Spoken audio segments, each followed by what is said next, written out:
In September 1944, as World War II dragged through its fifth brutal year, the Allies looked for a way to end it swiftly.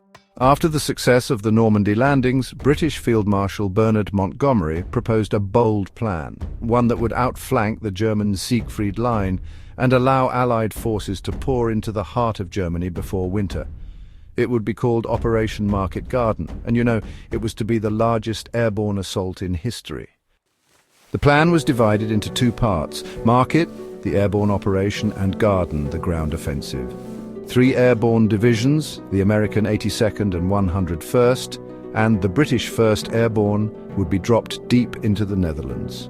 Their mission, to seize and hold a series of key bridges that spanned rivers and canals all the way to the Dutch town of Arnhem. The British XXX Corps would then race up a single highway, link up with the paratroopers, and drive into Germany's industrial Ruhr region.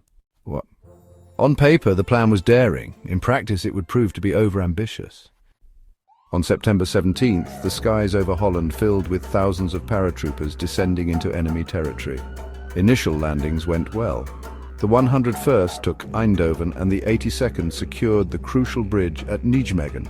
But the British 1st Airborne, tasked with taking the final and most critical bridge at Arnhem, met fierce and, honestly, unexpected resistance. Intelligence had, really underestimated the strength of German forces in the area.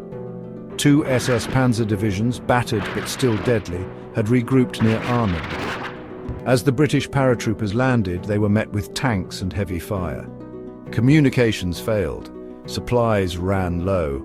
The relief columns were slowed by fierce German counterattacks, narrow roads, and destroyed bridges. What was supposed to be a planned 2-day link-up turned into a desperate, week-long struggle. For the British 1st Airborne Division, Arnhem really became a trap. Isolated and outgunned, they held a narrow perimeter around the northern end of the bridge. The fighting was absolutely savage, street to street, house to house. By the time reinforcements finally arrived, it was unfortunately just too late. Of the 10,000 troops dropped near Arnhem, fewer than 2,000 would make it back across the river. Operation Market Garden had failed. It had fallen just short of its goal, a bridge too far, as it would famously be called later. The cost was, high over 17,000 Allied casualties, with thousands killed, wounded, or captured. The failure delayed the Allied advance into Germany by months, allowing the Nazis to regroup and prepare for the brutal winter battles that would follow. It exposed the limits of airborne warfare and, honestly, the danger of overconfidence. And yet, despite its failure, the courage and endurance of the troops who fought at Arnhem became legendary.